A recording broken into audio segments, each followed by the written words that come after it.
You're listening to the OCD Stories podcast, hosted by me, Stuart Ralph. The OCD Stories is a podcast dedicated to raising awareness and understanding around obsessive-compulsive symptoms. I do this through interviewing inspired therapists, psychologists, and people who have experienced OCD. Welcome to the OCD Stories. And welcome to episode 437 of the podcast. And in this one, I got back on Dr. Sam Greenblatt. Sam is a licensed clinical psychologist.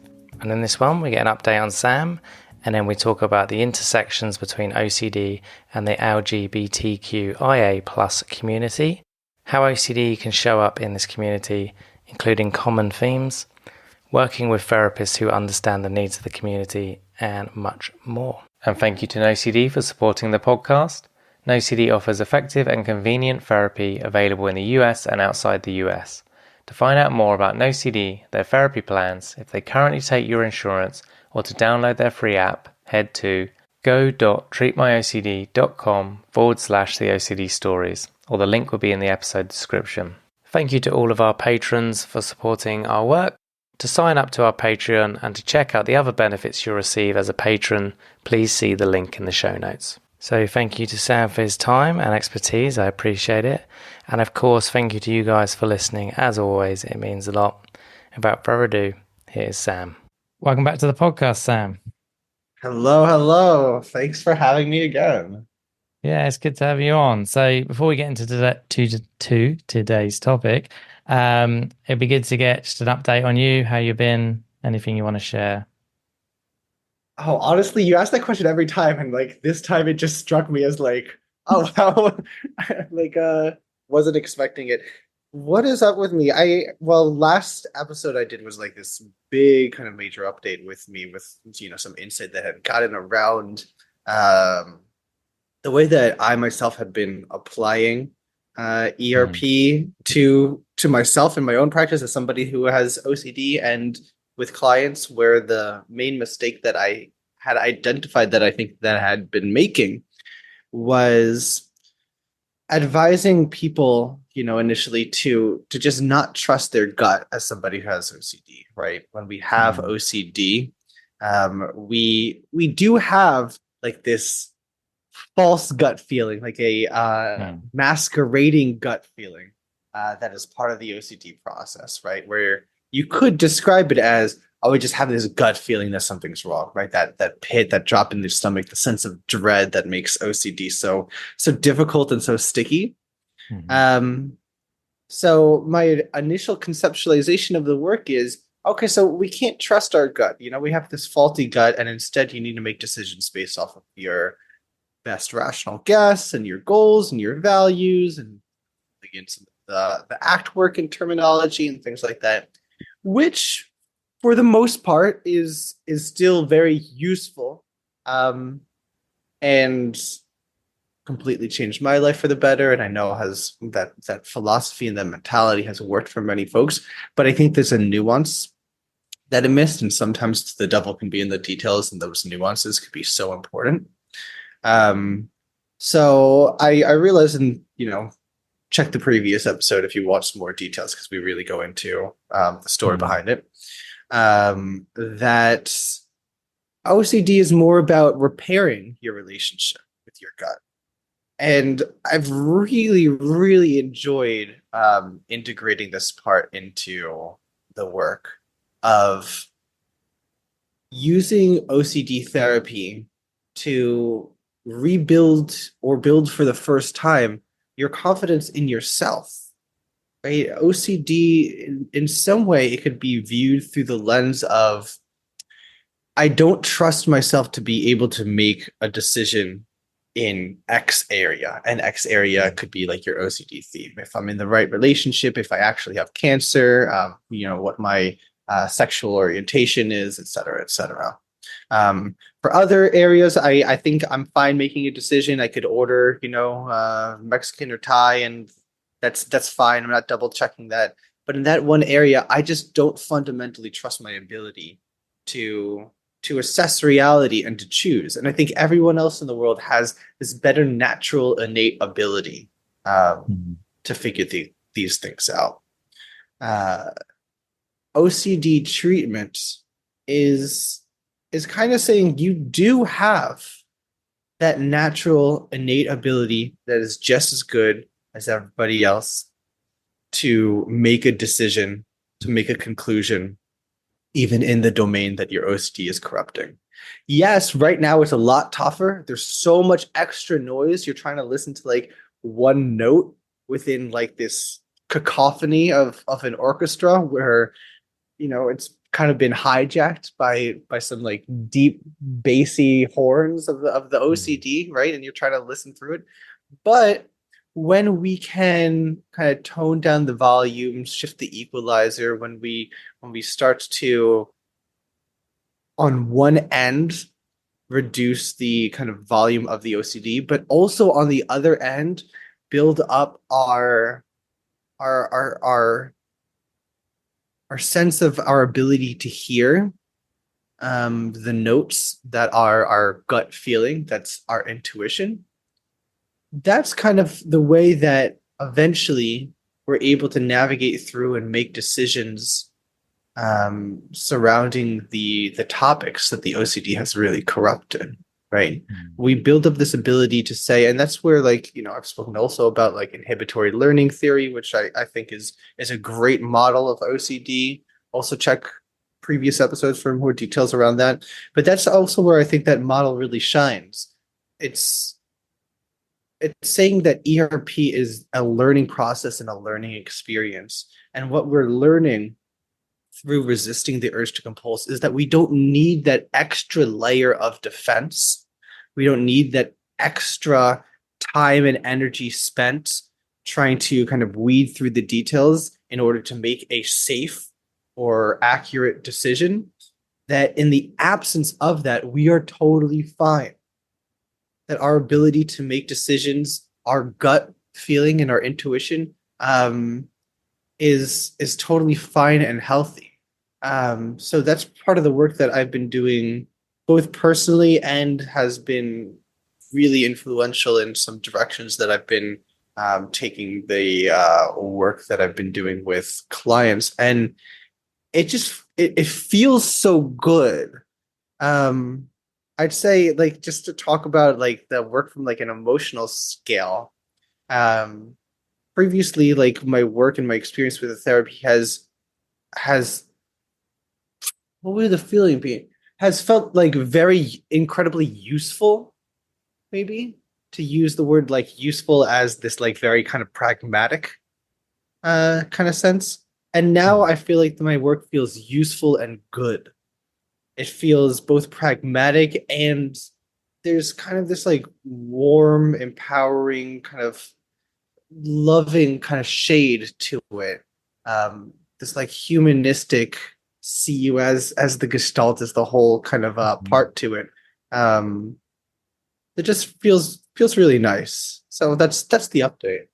Yeah, I like that. And you feel your clients have, well, how have they sort of taken to that, do you think? It's been great, totally great. I think that um, I've seen clients gain from therapy not just this is a useful set of skills that I could use for this problem that my brain has. And not to understate it, an incredibly useful and life-saving set of skills that I could use Mm. for this problem that I've always experienced. And shifting that perspective too, um, I can trust myself again. Like these are skills that help me realize that like I'm a trust or this was an experience being in therapy was an experience that helps me understand that yeah, I have this unhelpful kind of voice that's in my head. Um, but fundamentally I can trust myself. And I think it continues to strengthen that direction that I really try to implement my therapy in, which is not playing that game of whack-a-mole, right? If we're comparing it to that older model of exposure response prevention, of that habituation of you're going to come in and I as the clinician are going to design this hierarchy for you and I'm going to like basically surgically remove that theme from you by proving it over and over with the hierarchy. Okay, good job, goodbye. And then 3 months later, the theme switches, and Hmm. you know they're back in the water without a paddle. Um, I feel like this approach has been even more strengthening in that kind of global model of treating OCD of if the person, if the client starts to believe that they have the ability to make decisions, that they're not defective in this sort of way because they have this OCD or even besides the OCD, that applies across all themes, across all manifestations, space, time, things like that. The client is developing a healthier understanding of themselves. Um, yeah, I feel like my sessions even themselves have had a kind of warmer vibe to them, Hmm. while still retaining that really like sharp kind of hawkish attention to, are you getting the returns on your investment? Is therapy working? That same standard that I've spoken about before of, if you're putting in the work and you're not experiencing clear measurable results on a month to month basis, then be very skeptical and bring it up with me, and consider firing me as a clinician, Hmm. because like this really should work. Okay. Yeah, good point. Nice. So today we're going to talk about the intersection of OCD and the LGBTQIA plus communities. I You didn't mess nailed it it. up. Smashed Hey. it. A plus. Oh, look, A plus is at the end of it as well.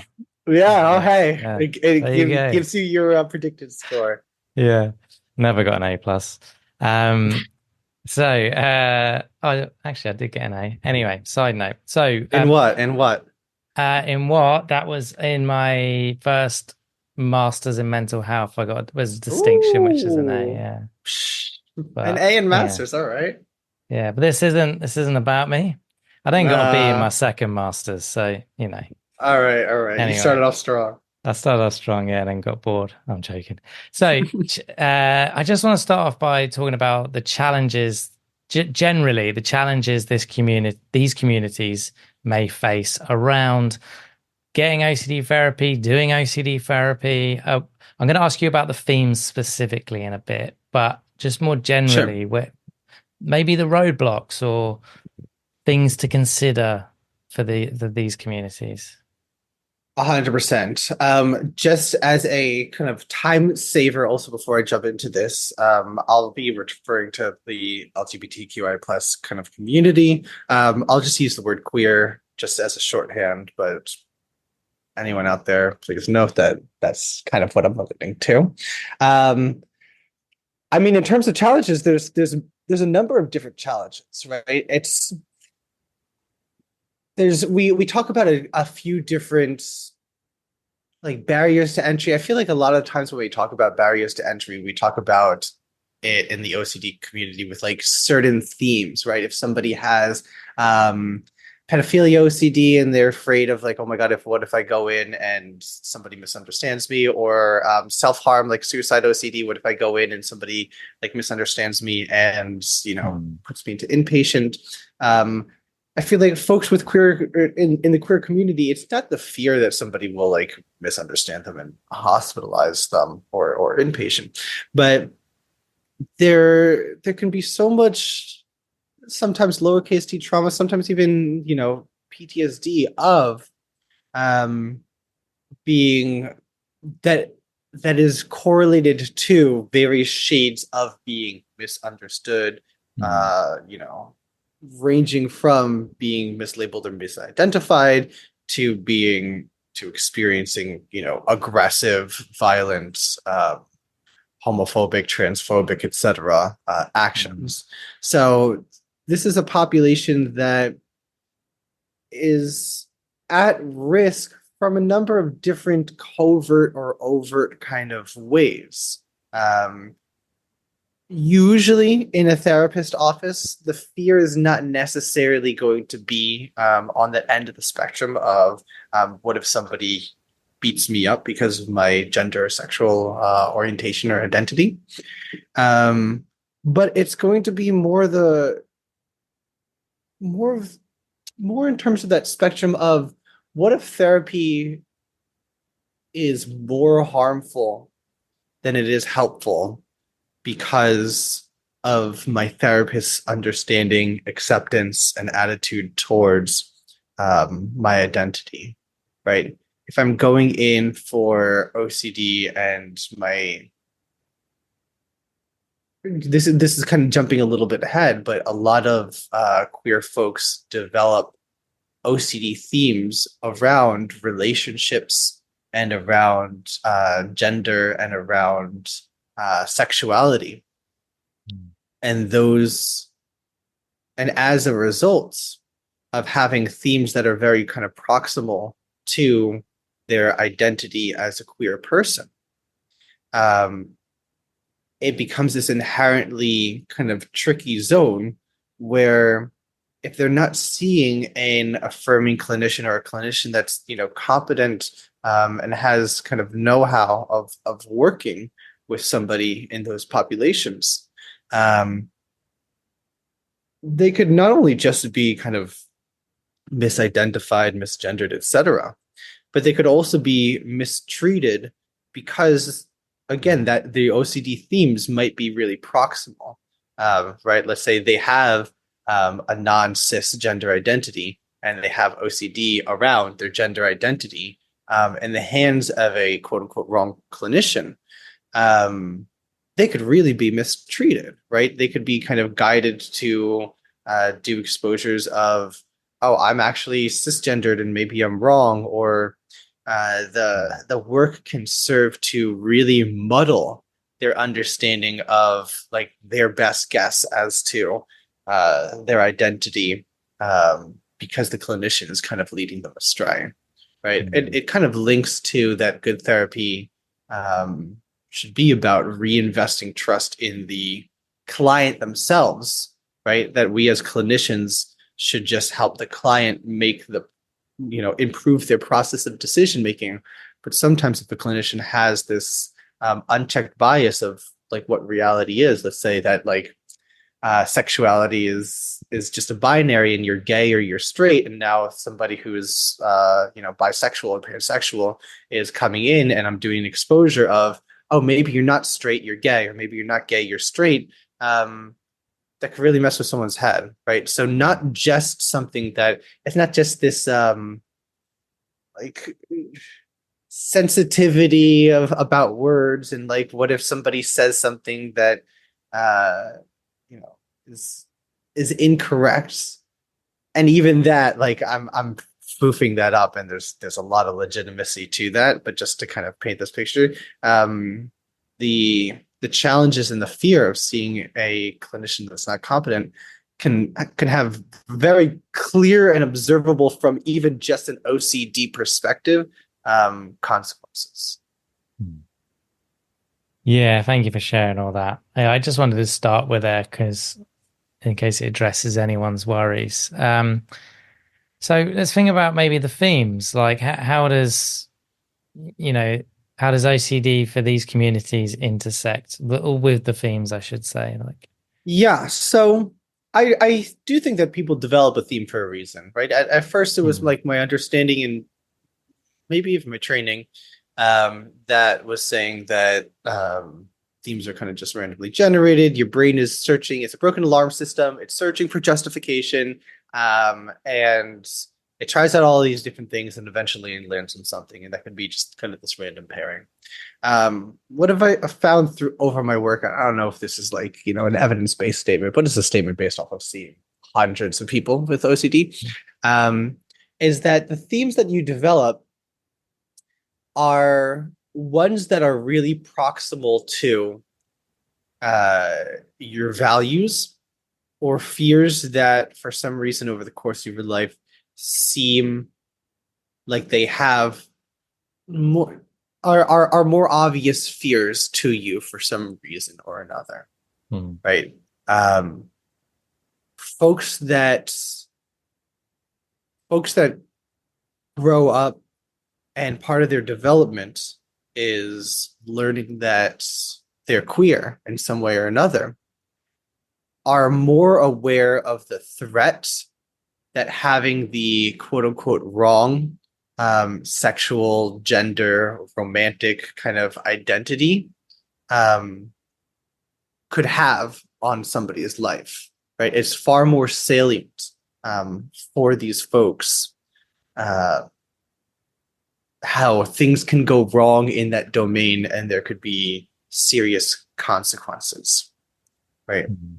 So, what I've found is disproportionately, not that queer folks have more OCD than anybody else, or that it's like more frequent in that population, but pretty consistently, very frequently, um, folks with queer folks with OCD have themes that are related to their relationships, their sexual orientation, their gender orientation.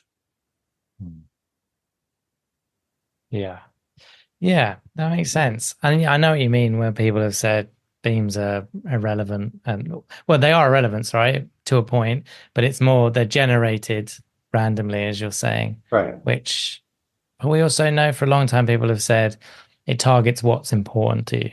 Yeah. Yeah. Yes. Yes. Which for I guess the queer community, their identity has been such a big part it is for everyone, but for them especially growing up, they've had to work extra hard to figure out who they are and who I am. Is that okay? And is it going to be accepted within my family, the wider community, and all of that? So you can Right. understand why then the anxious part of the brain is grabbing hold of that. 100%. And in terms of the way that it manifests, and I think that this links back to kind of what we were talking about earlier of like the risks that clients could face if they're being treated by somebody who has a I want to like use gentle terms here, has a non I'm just gonna say like an older kind of worldview. That's the only Okay. world that word that could come to my mind. Um, on like what relationships are, or what is an appropriate kind of sexual identity, or what Mhm. represents the spectrum of gender identity. Um, is that a lot of these exposure concepts and themes have been like identified on like these kind of binaries of spectrums. Like we spoke about, for example, I could give kind of a few like little case studies. Um, we spoke about sexual orientation OCD, which used to be called homosexuality OCD. HOCD still is so frequently Mhm. referred to as HOCD. So here's like another reminder to the community of that is an outdated term, and let's move it along. Sexual orientation OCD, because it pops up more than in heterosexual people that are scared of being gay, the scariest, worst thing that could happen to you. Sarcasm. Mhm. Um, but it doesn't even kind of work like that. Like the way that we modernize it is not just kind of flipping it of like, oh, but you could also be gay and be scared of like, what if that's what if my determination that I'm gay is incorrect and I wake up 40 years later and I learn that I'm straight?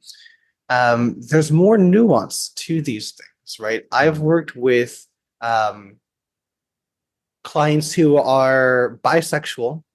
They're in a same-sex relationship and they have OCD of, well, I know that bisexuality is a spectrum, but what Mhm. if I'm actually like only 40% into the same sex partners and 60% into other sex partners, and therefore I'm with somebody who I'm going to be less attracted to than someone Mhm. with different genitalia, and 40 years later I'm going to wake up and I'm going to realize this, and it's going to make the wrong relationship, right? Yeah. Or yeah, historically I've mostly been with men. Now I'm with a woman. What if I'm not gay enough? Like I'm a woman and I'm with a woman. What if I'm not gay enough? Right. Mhm. Or sexuality is fluid and like I'm a man and I'm with a man right now, and everything seems to be going great, and I've really only been with men for a while. But what if my sexuality switches over time? Because I understand that sexuality Mm. can be kind of fluid and like swap over time. So no matter how kind of fluid or understanding of like the changes and the nuance in sexuality somebody can have, um, the OCD can still attack it, right? Mm. There's no amount of there's no way we can kind of wiggle out of the but what ifs with the OCD. Um, I have a few other examples, but I don't know if I should keep going or if you have any. Well, yeah, I definitely want to hear those other examples. But like, yeah, on this topic, like you're saying, you could be pansexual and be terrified that you're homosexual. Right. Even though within pansexual, and if you're a guy, you might sleep with another guy. But the idea of being solely just interested in men was terrifying to you because that's not your identity. Mm-hmm. You're someone who likes a broad range of people. Yeah, Um, so it's you can't pin it down, which is why sexual orientation is a much better term, right, than HOCD. And even if you exactly. changed it to homosexual OCD and um, heterosexual OCD, where you're a gay person worrying you're straight, it still Exactly. misses out all those other people that are bi or pan or whatever. Yeah. Yeah. So yeah, I guess it'd be good to hear your. Yeah, I had some other I just to like kind of paint the picture of the complexity of it all. Um, the same thing could pop up in gender. I don't know if there's much like spoken around like gender orientation OCD of like again like to paint the binary first, like what if I'm trans or what if I'm cis gender. But Mm,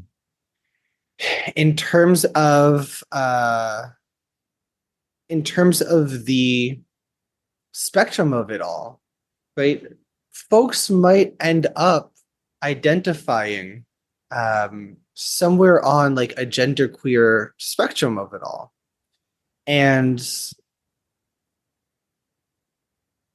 And exposures that are kind of based off of a binary of either you're transgender or you're cisgender, et cetera, like you need to do like this full transition and take hormones and buy a different wardrobe, change your name, pronouns, et cetera. Um, that doesn't kind of paint the picture of the nuance of some kind of decision making processes that folks want to go through, right? Similarly to the like sexual orientation as a spectrum thing, I've worked with folks who um, are gender queer on like in various elements and who have had OCD around like is my performance of my gender today, like whether or not I want to go outside wearing a dress or a suit, mm, is that congruent with my identity, or am I a fraud, am I actually not gender queer enough, am I being too gender queer, et cetera. um, just putting out these kind of examples so that folks out there, clinicians, clients alike, understand that like this is a thing, and in working with folks in queer populations, you need to be kind of ready for the nuance and the complexity of it all. mm, Um, I'd also say that this applies to kind of relationship styles. I think almost nowhere I've seen any writings around like OCD with like non-traditional relationship styles like polyamory or like mm, kink dynamics or things like that. Um, applies there too. You can have relationship OCD even if you have the freedom and choice to be in relationships with multiple people. In fact, sometimes that can make relationship OCD even more complex, yeah. right?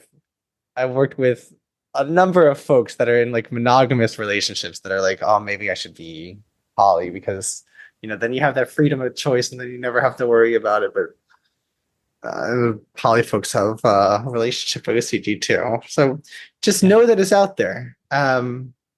POCD is also like pretty common in a queer population because they just grow up, knowing again, the threat that folks having kind of some conception around your sexual identity can have, and there's that completely untrue but like malevolent stereotype out there that gay men are more likely to be pedophiles. So if someone's growing up and they're a gay man, um, they might be more aware of the dangers and the harm that can happen to somebody's life if they're accused of or learn that they're a pedophile. So all I would say is kind of a snapshot of what the themes look like in terms of the ones that pop up most frequently, and like the ways that they could manifest in some more kind of nuanced or complex ways. Yeah. Yeah, it's a good point. Are there any other those are the key themes, but are there any other themes you think particularly affect the queer communities? I would say that the gender, the sexuality, and the relationships are a lot. I would also say that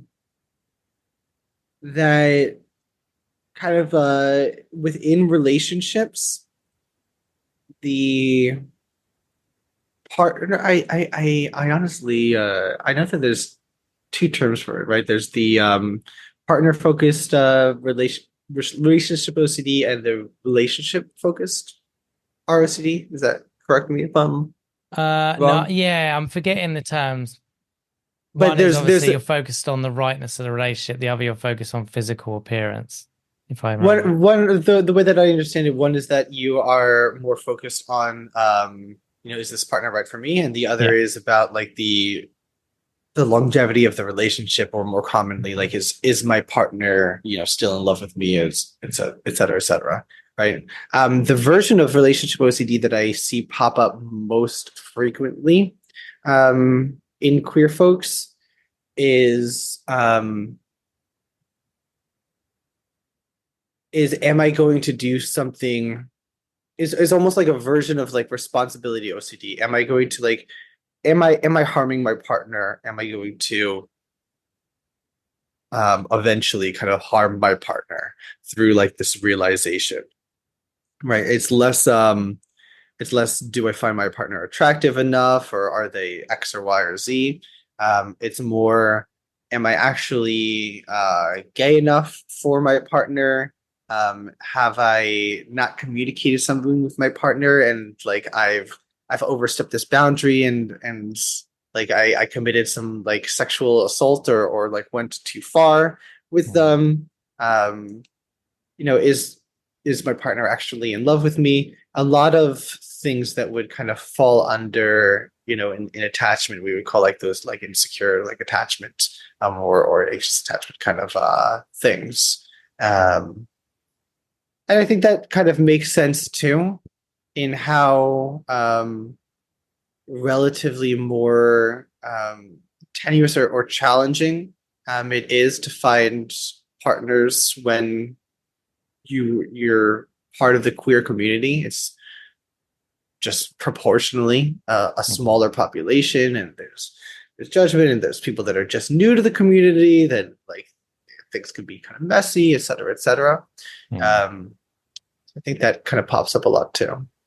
Yeah, good point. And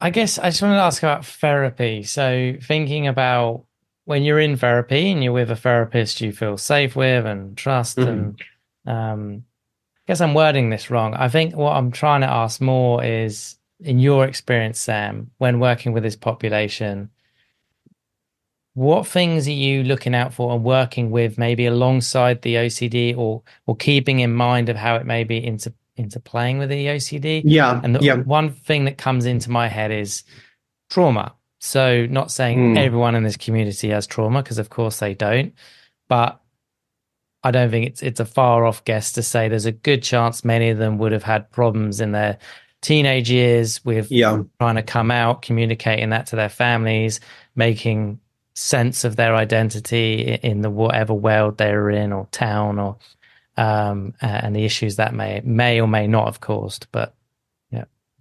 That's a great point. With trauma, I might have spoken about this already on like a much earlier episode that we did. But with trauma, I think that the way that trauma and OCD interact is different per person, and you really need to be intentional around what you're treating first.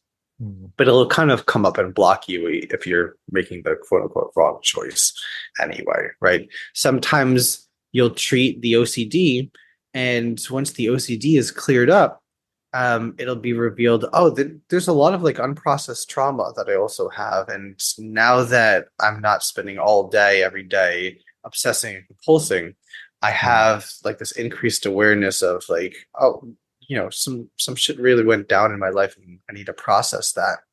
Other times you'll start to try to do OCD work and the client will realize, oh, I'm trying to do an exposure right now, but this is triggering some PTSD. Like I have some trauma around this.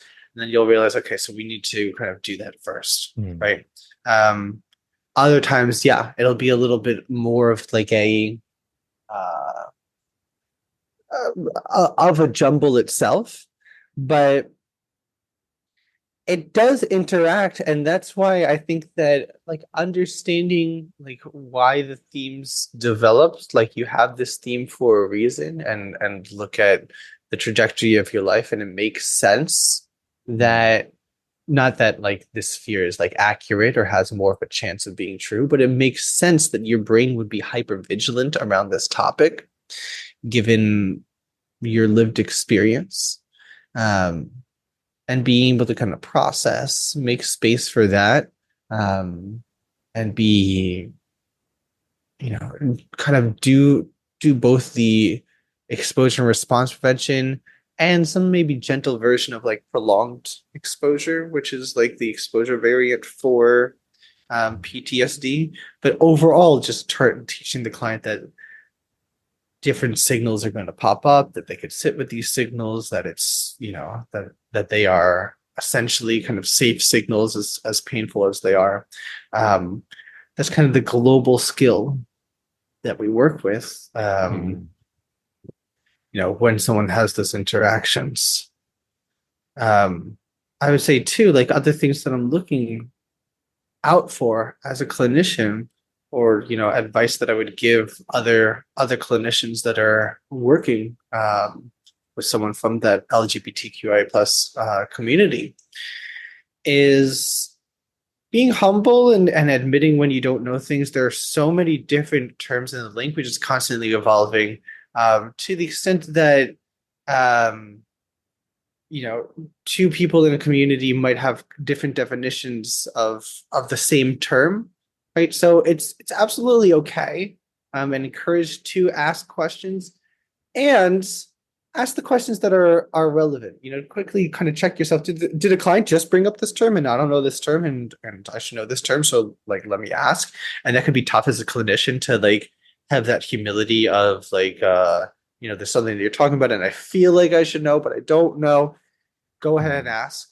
And then there are other kinds of questions that you might be asking, and maybe there's a part of your brain as a clinician that's quickly saying, oh, but I feel like this is important. But like double check, right? Like if a transgender client comes into the office and they're talking about like when they transitioned, and you find yourself curious around like how much did they transition? Did they get like bottom surgery, et cetera, et cetera? Unless it's very even if a client, if a transgender client is talking about a sexual experience that they had, even in that situation, I don't know, like check yourself as a clinician as to whether or not it would be a relevant question even in that situation, right? It would have to be kind of very specific if the client themselves is not offering that information. Check yourself as to why you're curious and if it's kind of clinically relevant. But for all other things, like if there is curiosity that comes up, yeah, be humble and ask and connect. The last tip that I would give also is almost in the other end of the spectrum, because like the asking the question might be like not really might represent a perspective of not really kind of considering what the client's internal experience could be. I think almost sometimes in the psychology community, folks can gravitate too far on the other end of the spectrum of being so scared of working with queer folks because what if I say the wrong thing? You know, I have this perspective that like there's all this language, and I've seen so many folks be kind of hurt and harmed by people who aren't understanding. I don't want to be another one of those bad guys, so I'm going to be like super extra careful in working with someone in that population, and use a lot of kid gloves, right? Um, it's a great instinct. Do no harm is the number one priority, right? If you're gonna swing on one end of that spectrum, I would say great, you picked the right side to swing on of like the like doing no harm rather than being brazen and just kind of swinging a big bat kind of thing. Um, and I think a North Star to go towards is not fragilizing the client, right? When we're talking about like doing these kinds of exposures, if you communicated with the client and you have a good rapport, you still want to do exposures that are accurate to um, to who they are, right? If a client is no, if a client is in that situation, in that example where we're talking about like a gay woman who's in a same-sex relationship, right? And they have fears of what if I'm not gay enough? Um, outside of the exposures, we definitely want to make sure that they don't have this like internalized homophobia, and they understand that like there's no such thing as like not gay enough or things like that, and like it's almost ubiquitous that or so prevalent that queer people fear that they're not queer enough, and we absolutely want to make sure that they understand that that's our kind of valid perspective, et cetera, et cetera. But during an exposure, when we are practicing, you can survive your brain coming up with any thoughts, right? We don't want to put on kid gloves and say, oh, because this person is gay, they are more fragile and they can't handle these thoughts. Or I, as a clinician, don't want to kind of mirror or put voice to their fears because I'm afraid of being perceived as a bad guy, right? Do an exposure where you're saying the words, maybe you're not gay enough, and one day kind of, you could even kind of throw in, maybe there is such a thing. I'd start with that because then we're kind of throwing the whole premise. Maybe there is such a thing as needing to be gay enough. Maybe your best rational guess that that's not a thing, and that's something that everyone struggles with, is incorrect. And maybe it is true that you do need to be a certain type of gay, and you can be a certain amount of gay, and maybe you're not it, and maybe one day you'll realize that, right? Don't be afraid to treat this client with the same like respect and the same accuracy of exposures as other clients. Just be careful that you're both aware of your best guess on the reality of the situation in the world before indulging the fears. But just as strong as anyone else, and deserve to learn that about themselves. Yeah, good points. So is there anything else on this topic that you want to share today? I'm spent. Nah, I got it. Good. Yeah, well, look, I hope this episode has really resonated with some people and helped them, and maybe help some therapists too. So understand better. So I guess lastly, you've got a billboard in New York. What do you want written on that? I've got like 8 billboards now. Yeah. I'll plug on my billboard actually, because I recently became co-president of the LGBTQIA plus special interest group for the IOCDF, along with Alex and Chris, 2 lovely people. So we meet. You could check the IOCDF actually for the kind of specifics of when we meet, but it's a nice little community that's developing. If you're in the community and you want to connect with other like-minded folks. But in terms of that, the main font of the billboard, so you can trust yourself. You can trust yourself, right? There's OCD kind of noise, but learning to deal with your OCD is learning that you do have a gut that is worth listening to. You have maybe a fake gut, or one that tries to disguise itself as your gut. True. But underneath that all, you have a gut, you have instinct, you have, in 99%, maybe there's some situations where the chances are that your ability to make decisions is just as good as anyone else. So I hope everyone out there who's struggling with OCD is on a path where they are learning not just to not trust certain voices in their head, but to trust themselves. Yeah, I like that. Absolutely. Well, look, thank you so much for sharing again and talking about this topic. I appreciate it. Oh, what a pleasure. Thank you for listening to this week's podcast. And thank you to our Patreons who helped make this episode possible. And if you would like to find out more about Patreon and the rewards and benefits, then there will be a link in the episode description. If you enjoy the OCD Stories podcast and would like to support us, please subscribe and rate the show wherever you listen to the podcast. And thank you to NoCD for supporting our work. And if you want to find out more about NoCD, head to go.treatmyocd.com/the OCD Stories or click the link in the episode description. And quick disclaimer, guys, this podcast is not therapy. It is not a replacement for therapy. Please seek treatment from a trained professional. And until we speak, take care.